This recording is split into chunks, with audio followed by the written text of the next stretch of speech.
Good morning students. हाँ जी, हमने chapter start किया हुआ था। यूनिट सेकंड आपकी स्टार्ट की हुई थी 11th क्लास की, and the name of the unit is structure of atom. ठीक है, वहाँ पे हमने जो आपके टॉपिक डिस्कस किए थे वो हमने कैथोड रे एक्सपेरिमेंट किया था, डिस्कवरी ऑफ इलेक्ट्रॉन जिसको आप बेसिकली बोलते हो, डिस्कवरी ऑफ इलेक्ट्रॉन। ये हमने डिस्कस किया था। कुछ हमने यहाँ पे कैथोड रे एक्सपेरिमेंट से आपकी कैथोड रेज जो आई थी उसकी प्रॉपर्टीज़ को डिस्कस किया था। ठीक है, प्रॉपर्टीज़ से हमने दो इम्पॉर्टेंट कंक्लूज़न निकाले कैथोड रे के बारे में। सबसे पहली बात तो वो मटेरियल पार्टिकल को कंसिस्ट करती हैं। Cathode ray consist of material particle plus उन पे कौन सा चार्ज होता है, नेगेटिव चार्ज होता है। ठीक है, वहाँ से फिर हमने इलेक्ट्रॉन को डिफाइन कर दिया था कि आपके पास जो इलेक्ट्रॉन है वो क्या होता है। ठीक है, कि इलेक्ट्रॉन आपके पास वो मटेरियल पार्टिकल होते हैं विच कैरी द नेगेटिव चार्ज। ठीक है, जिसको हमने इलेक्ट्रॉन बोल दिया था। अब हमारा काम क्या था, मैंने कल आपको बताया था, today we have to determine the charge of electron and mass of electron. ये दो चीज़ें हमने आज फाइंड आउट करनी है। डिफरेंट एक्सपेरिमेंट हुए to calculate the charge of electron and the mass of electron. ठीक है, वो किसने कैरी आउट किए, क्या एक्सपेरिमेंट थे, वो हम सब कुछ डिस्कस करेंगे। तो फर्स्ट हम यहाँ पे कर लेते हैं जो आपका एक्सपेरिमेंट हुआ। जे थॉमसन जो साइंटिस्ट थे उन्होंने इस एक्सपेरिमेंट को कैरी आउट किया, and experiment was carried out in 1897। ठीक है, उन्होंने आपके जो इलेक्ट्रॉन है उसकी चार्ज बाय मास रेशो को कैलकुलेट किया। इस चीज़ को थोड़ा ध्यान से समझना बेटा। उन्होंने किसको कैलकुलेट किया, चार्ज बाय मास रेशो।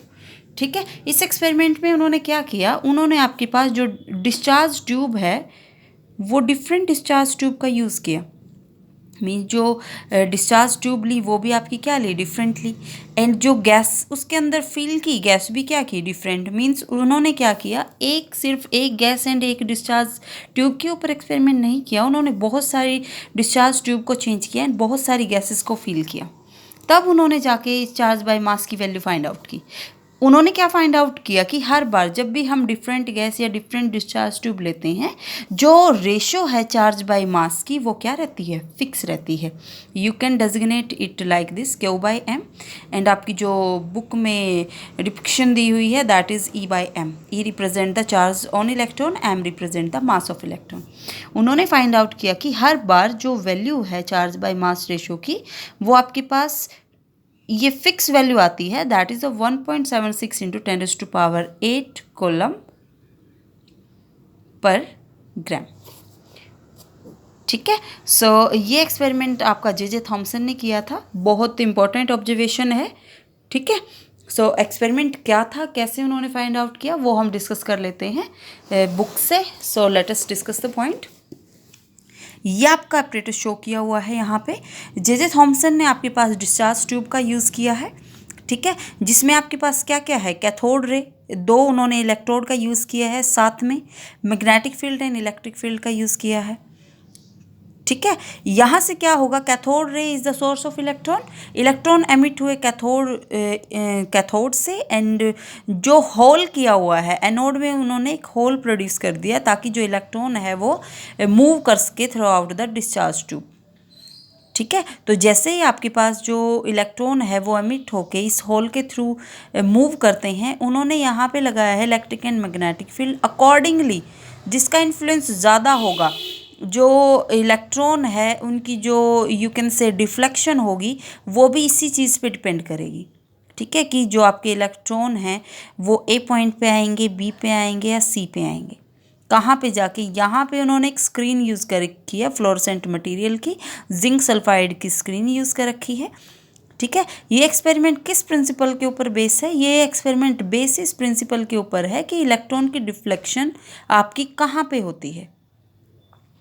ठीक है, अब इस चीज़ को समझो। देखो, उन्होंने इलेक्ट्रॉन की डिफ्लेक्शन से हमें क्या बताया, उन्होंने हमें बताया कि जो इलेक्ट्रॉन डिफ्लेक्ट करेगा ना वो तीन चीज़ों पे डिपेंड करेगा। किस किस पे, सबसे फर्स्ट तो जो चार्ज है इलेक्ट्रॉन का वो क्या है। ठीक है, we know very well negative charge होता है। मास इलेक्ट्रॉन का कितना है, हैवी पार्टिकल है या लाइट पार्टिकल है। थर्ड थिंग जो हमने यूज़ किया हुआ है electric field and magnetic field, इनकी स्ट्रेंथ कितनी है। अब स्ट्रेंथ पे कैसे, इस चीज़ को समझो। यहाँ पे उन्होंने स्क्रीन का यूज़ किया, देखो उन्होंने क्या किया, सबसे फर्स्ट उन्होंने इलेक्ट्रिक फील्ड को अप्लाई किया। फर्स्ट केस उन्होंने क्या किया, मैग्नेटिक फील्ड। देखो इसकी बेटा एक प्रॉपर्टी जो आपको याद रखनी है, दोनों जो उसने electric field and magnetic field use किए हैं वो एक दूसरे के परपेंडिकुलर यूज़ किए हैं। हॉरिजॉन्टल इलेक्ट्रिक फील्ड लगाया है तो जो मैग्नेटिक फील्ड है वो वर्टिकल लगाया है, ठीक है। अब फर्स्ट केस उन्होंने क्या किया, सबसे पहले उन्होंने इलेक्ट्रिक फील्ड को अप्लाई किया, मैग्नेटिक फील्ड को अप्लाई नहीं किया। अब दो प्लेट होती हैं इलेक्ट्रिक फील्ड में, positive and negative. Electrode emit हुए कैथोड से होल के थ्रू गए तो किसकी तरफ डिफ्लेक्ट होंगे, पॉजिटिव एंड की तरफ ना। तो वो कहाँ पे जाके रिफ्लेक्शन शो करेंगे, आपकी ए पॉइंट पे जाके ऑब्जर्वेशन शो होगी, प्लेट पे ए पॉइंट पे जाके ही टकराएंगे ना वो, ठीक है। तो फर्स्ट ऑब्जर्वेशन तो उन्होंने ये की। सेकंड ऑब्जर्वेशन उन्होंने क्या किया, उन्होंने इलेक्ट्रिक फील्ड को रिमूव करके सिर्फ मैग्नेटिक फील्ड को अप्लाई किया। उन्होंने फाइंड आउट किया कि जो इलेक्ट्रॉन है उनकी डिफ्लेक्शन सी पॉइंट पे जाके हुई, ठीक है। वो सी पॉइंट की तरफ डिफ्लेक्ट हो गए आपके, ठीक है। अब पॉइंट रह गया बी में उन्होंने दो केस किए। सबसे फर्स्ट तो उन्होंने कोई भी यहाँ पे इलेक्ट्रिक या मैग्नेटिक फील्ड का यूज़ नहीं किया। उन्होंने फाइंड आउट किया कि हर बार जो इलेक्ट्रॉन है वो बी पॉइंट पे जाके आपके स्ट्राइक किए, ठीक है। फिर सेकंड थिंग उन्होंने क्या किया कि इलेक्ट्रिक एंड मैग्नेटिक फील्ड का यूज़ तो किया बट बैलेंस के साथ, ठीक है। एक सुटेबल बैलेंस बना लिया इलेक्ट्रिक एंड मैग्नेटिक फील्ड का। क्यों बनाया, ताकि जो कैथोड से जो इलेक्ट्रॉन एमिट होंगे वो किस पॉइंट पे जाके स्ट्राइक करें, बी पॉइंट पे जाके स्ट्राइक करें। फिर उन्होंने कैलकुलेशन की, कैलकुलेशन से उन्होंने क्या फाइंड आउट किया, that is the important observation. Calculation से उन्होंने फाइंड आउट किया कि आपकी जो चार्ज बाय मास रेशो है ना इलेक्ट्रॉन का, वो तीन चीज़ों पे डिपेंड करता है। सबसे फर्स्ट तो strength of electric field by H square, H represent magnetic field, multiply by R. R आपके पास क्या है, आर रेडियस है उस कर्व्ड पाथ की जो इलेक्ट्रॉन ने आपका फॉलो किया, मीन्स दिस वन,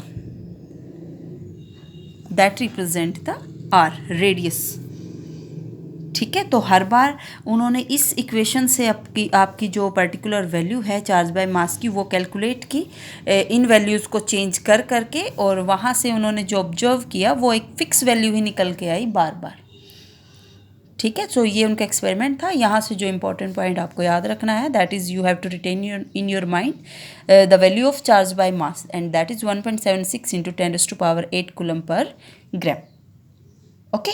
अब सेकेंड एक्सपेरिमेंट किया गया। सेकेंड एक्सपेरिमेंट आपका यहाँ पे किया है R.A. मिलिकन ने। R.A. मिलिकन ने जो एक्सपेरिमेंट किया, उन्होंने चार्ज को डिटरमाइन किया, चार्ज ऑफ इलेक्ट्रॉन, ठीक है। सो जिस भी एक्सपेरिमेंट का उन्होंने यूज़ किया उसका पर्टिकुलर नाम दे दिया गया and the name of experiment is Millikan's oil drop experiment. अब ऑयल ड्रॉप क्यों बोला है, क्योंकि उन्होंने ना एक ऑयल ड्रॉप की हेल्प से ही आपका जो एक्सपेरिमेंट है वो कैरी किया, ठीक है।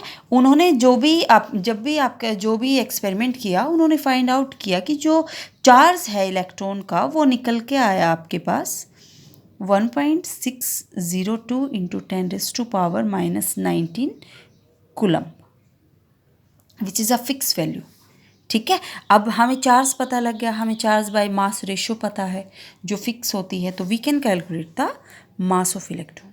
मास हम कैसे निकाल सकते हैं, चार्ज बाय मास रेशो, ठीक है। चार्ज हम जो मिलिकन ऑयल ड्रॉप एक्सपेरिमेंट है वहाँ से चार्ज की फ़िक्स वैल्यू निकल के आई, चार्ज बाय मास की फ़िक्स वैल्यू है जो हमें पता है, तो हम यहाँ से क्या निकाल सकते हैं, mass of electron and which is equals to 9.1 × 10⁻28 gram, जो आपकी एक्सट्रीमली स्मॉलेस्ट क्वांटिटी है,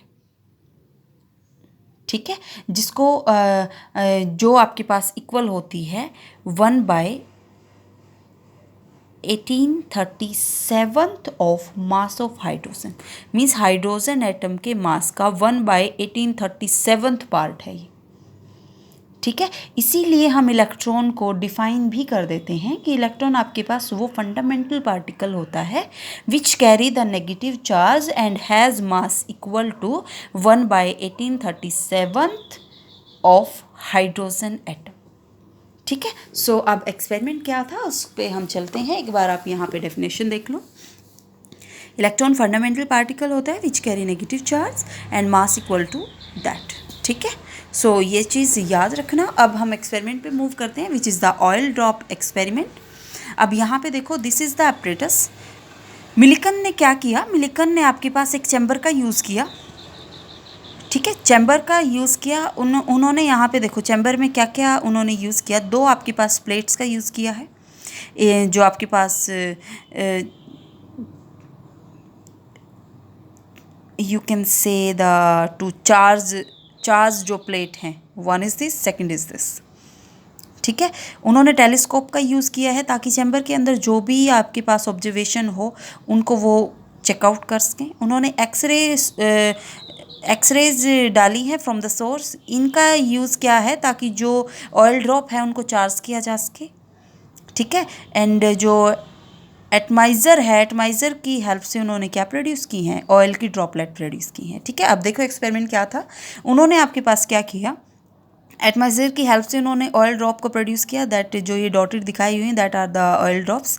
जो अपर प्लेट है उसमें उन्होंने क्या किया, एक होल उन्होंने रखा, टिनी होल।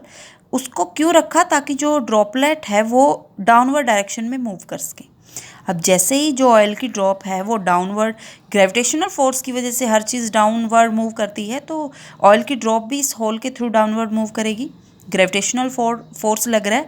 अब उन्होंने एक्सरे डाली इस चैम्बर के अंदर। एक्सरे ने क्या किया, एक्सरे ने आपके पास जो ये स्पेस है दो प्लेट के बीच में, यहाँ पे जो ऑयल की ड्रॉप है उसको आयनाइज कर दिया। जो इलेक्ट्रॉन है, एक या दो इलेक्ट्रॉन क्या हुआ, इस ऑयल ड्रॉप से स्टिक हो गए। अब उन्होंने क्या किया, उसके बाद उन्होंने जो आपके पास जो प्लेट्स थी, चार्ज प्लेट जो उन्होंने रखी थी, उनकी प्रेजेंस की वजह से क्या होगा, ऑयल ड्रॉप तो होगी नेगेटिवली चार्ज, क्योंकि जो इलेक्ट्रॉन है वो स्टिक हो गए। फिर उन्होंने वोल्टेज को अप्लाई किया। जैसे उन्होंने वोल्टेज को अप्लाई किया तो यहाँ से क्या हुआ, ये positive plate, that is the negative plate. तो जो ऑयल की ड्रॉप है वो तो भाई नेगेटिव है, तो पॉजिटिव की तरफ मूव करेगी। उसने कहाँ, इलेक्ट्रिकल फोर्स की वजह से कहाँ मूव करना शुरू कर दिया, अपवर्ड डायरेक्शन। अब इक्वल फोर्स लग रही हैं डाउनवर्ड एंड अपवर्ड, तो जो ऑयल ड्रॉप है वो क्या हो जाएगी, स्टेशनरी हो जाएगी। ठीक है, वहाँ से हम इस पे जो ऑयल ड्रॉप है उसका मास, सबसे पहले तो हमने चार्ज होने से पहले उसका मास कैलकुलेट कर लिया था। ठीक है, चार्ज होने के बाद हमने उसका मास कैलकुलेट कर लिया। हमने ये कैलकुलेट किया, मिलिकन्स ने क्या कैलकुलेट किया कि जो ये ऑयल ड्रॉप है इस पे चार्ज कितना प्रोड्यूस हुआ, और वही चार्ज आपका किसका हो जाएगा, चार्ज ऑफ इलेक्ट्रॉन। ठीक है, समझ आया। ये कैसे किया उन्होंने, पहले इसको चार्ज किया, चार्ज होने के बाद स्टेशनरी किया, स्टेशनरी करने के बाद वहाँ पे जो चार्ज, कितना चार्ज प्रोड्यूस हुआ है ऑयल ड्रॉप पे, वो उन्होंने क्या कर लिया, कैलकुलेट कर लिया। तो ये एक्सपेरिमेंट था जो मिलिकन्स ऑयल ड्रॉप एक्सपेरिमेंट है। ठीक है, सो यहाँ से आपने जो वैल्यूज़ याद रखनी है वो मास of electron, charge on electron and charge by mass ratio. ठीक है, सो आपका जो नेक्स्ट कंटेंट है हम वो यहाँ पे करते हैं। ओरिजिन कैथोड रे का, ये हमें पता है मटेरियल पार्टिकल होती है, बम्बार्डमेंट होती है गैस मॉलिक्यूल में, तो हाई स्पीड वाले जो इलेक्ट्रॉन है वो एमिट होते हैं कैथोड से। ठीक है, अब यहाँ पे आप देखो, electron is a universal constituent of matter. तो डिस्चार्ज ट्यूब एक्सपेरिमेंट से हमने ये फाइंड आउट किया कि आपके पास जो इलेक्ट्रॉन होते हैं they are the material particle, जिसमें चार्ज बाय मास रेशो आपकी क्या रहती है, सेम रहती है। चार्ज भी सेम रहता है इलेक्ट्रॉन का ऑलवेज, एंड मास भी सेम रहता है, जिसकी वजह से वी कैन से कि आपका जो इलेक्ट्रॉन है वो यूनिवर्सल कॉन्स्टिट्यूएंट है मैटर का। ठीक है, स्ट्रॉन्ग हीटिंग इफेक्ट प्रोड्यूस करता है, दैट इज़ ये बेसिक सी प्रॉपर्टी आपकी दी हुई है जो कैथोड रे, क्योंकि कैथोड रे आपके सोर्स होते हैं इलेक्ट्रॉन का। ठीक है, सो नेक्स्ट मैंने आपको, वैसे तो मैंने आपको होमवर्क दिया था डिस्कवरी ऑफ प्रोटॉन। ठीक है, लेकिन फिर भी मैं थोड़ा सा यहाँ पे आपका डिस्कस कर देती हूँ क्या एक्सपेरिमेंट था। सेम एक्सपेरिमेंट है बेटा, जैसे आपका कैथोड रे एक्सपेरिमेंट आपने किया है, वही डिस्चार्ज ट्यूब हमने यूज़ की है, सब कुछ वही है।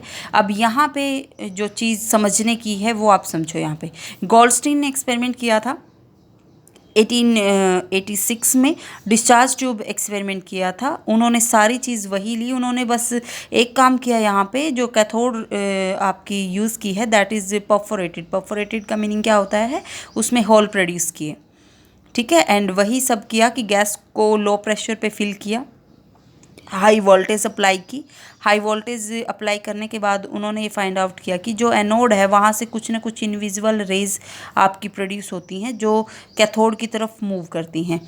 कैथोड में जो होल, परफोरेटेड कैथोड का यूज़ किया है, वहाँ जो होल है उसमें से पास होके यहाँ पे कोई फ्लोरोसेंट, वही कोटिंग का यूज़ किया है, इस पे जाके वो ग्लो प्रोड्यूस करती हैं, ठीक है, जिंक सल्फाइड की स्क्रीन का। एंड उन एनोड रेज को उन्होंने नाम दे दिया कि वो कैरी करती हैं positive charge.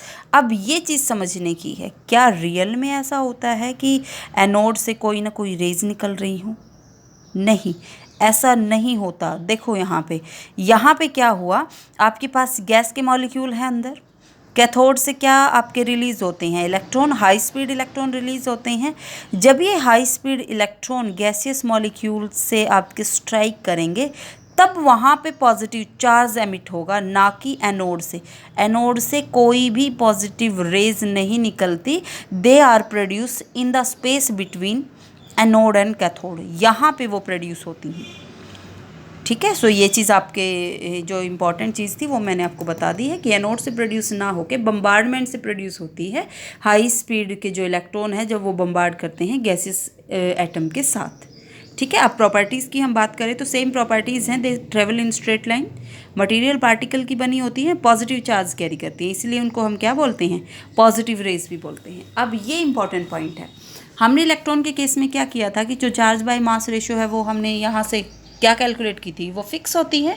But anode rays के केस में यदि आप डिफरेंट गैसेस का यूज़ करोगे तो आपके पास जो चार्ज बाय मास रेशियो है वो भी क्या हो जाएगी, डिफरेंट हो जाएगी। Means charge by mass ratio किस पे डिपेंड की, नेचर ऑफ गैस पे, ठीक है। सो ये एक आपका डिफरेंट पॉइंट हो गया कैथोड रे से। सेकंड पॉइंट क्या हुआ, चार्ज भी जो आपके पास होता है एनोड रेज का, वो सिर्फ डिपेंड करता है नेचर ऑफ गैस के ऊपर, मींस वो भी फिक्स वैल्यू नहीं होती। चार्ज आपके पास क्या होता है, लाइक यहाँ पे उन्होंने हाइड्रोजन गैस का यूज़ किया है इस एक्सपेरिमेंट को करने में। अब यहाँ पे हाइड्रोजन के अलावा जो भी आपके पास एटम होगा उन पे चार्ज क्या होगा, होल नंबर मल्टीप्लिकेशन होगा चार्ज ऑफ, मैं आपको बता देती हूँ यहाँ पे आपके पास क्या होगा, जो भी यहाँ पे चार्ज होगा एनोड रेज का वो क्या होगा, यदि n multiply by charge on hydrogen atom, ठीक है, इसका मल्टीप्लिकेशन होगा, मीन्स होल नंबर, ठीक है, कि वो 1 होगा, 2 यूनिट होगा या 3 यूनिट होगा, वो डिपेंड करेगा कि इलेक्ट्रॉन कितने नॉकआउट हुए कैथोड से। क्योंकि जो पॉजिटिव है वो एनोड से प्रोड्यूस नहीं हुआ, वो कैथोड की बम्बार्डमेंट की वजह से प्रोड्यूस हुआ है, तो वो ऑब्वियस सी बात है, वो डिपेंड करेगा नंबर ऑफ इलेक्ट्रॉन्स पे, ठीक है। मास की यदि हम बात करें तो मास भी आपके पास डिफरेंट होता है डिफरेंट गैसेस के लिए, ठीक है। तो यदि हमें वैल्यू फाइंड आउट करनी है किसी भी एटम के लिए तो जो मास होगा वो मास ऑफ गैस के इक्वल ही होगा, ठीक है, कि जो गैस है उसके एटम का जितना मास होता है that is the mass of the anode ray and you can say proton, ठीक है। अब यहाँ पे जो भी एक्सपेरिमेंट जो भी हुआ डिस्चार्ज ट्यूब के अंदर, तो वहाँ से हमने सबसे पहली बात तो सबसे light positive charge particle means hydrogen का यूज़ किया है, हाइड्रोजन का यूज़ किया है तो वहाँ से एक फिक्स वैल्यू निकाली है हाइड्रोजन के लिए एंड दैट इज़ 1.67 × 10⁻⁻24 ग्राम, ये अपने माइंड में रखना आप, ठीक है। और जो भी आपके पास जो पॉजिटिव चार्ज उन्होंने बोला है यहाँ पे एक्सपेरिमेंट में, उसको उन्होंने क्या नाम दे दिया, प्रोटॉन का नाम दे दिया। तो प्रोटॉन को आप कैसे बोल सकते हो, प्रोटॉन आपका होता फंडामेंटल पार्टिकल ही है बट क्या कैरी करता है, पॉजिटिव चार्ज। एंड मास किसके इक्वल होता है, मास इक्वल होता है टू द हाइड्रोजन एटम। ठीक है, ये हमने यहाँ पे डिस्कस किया है कि डिफरेंट गैसेस के लिए डिफरेंट होगा, बट किसके सेम होगा, मास ऑफ प्रोटॉन किसके सेम होता है, हाइड्रोजन एटम के। ठीक है बेटा, अब यहाँ से देखो हमने दो फंडामेंटल पार्टिकल्स को यहाँ पे डिस्कस किया है, प्रोटॉन एंड इलेक्ट्रॉन को। अब हमने ये भी यहाँ से फाइंड आउट किया है कि आपके पास एटम के अंदर फंडामेंटल पार्टिकल्स तो होते ही हैं। अब नेक्स्ट जो हम डिस्कशन करेंगे वो हम मॉडल्स के बारे में डिस्कस करेंगे कि ये फंडामेंटल पार्टिकल जो हमने इलेक्ट्रॉन एंड प्रोटॉन जो हमने बताए हैं, ये आपके पास एटम के अंदर कैसे जुड़े होते हैं एक दूसरे के साथ, ताकि जो एटम है वो क्या हो सके, स्टेबल हो सके। ठीक है, सो ये हमारा नेक्स्ट वर्क है जो हम करेंगे। Okay, thank you.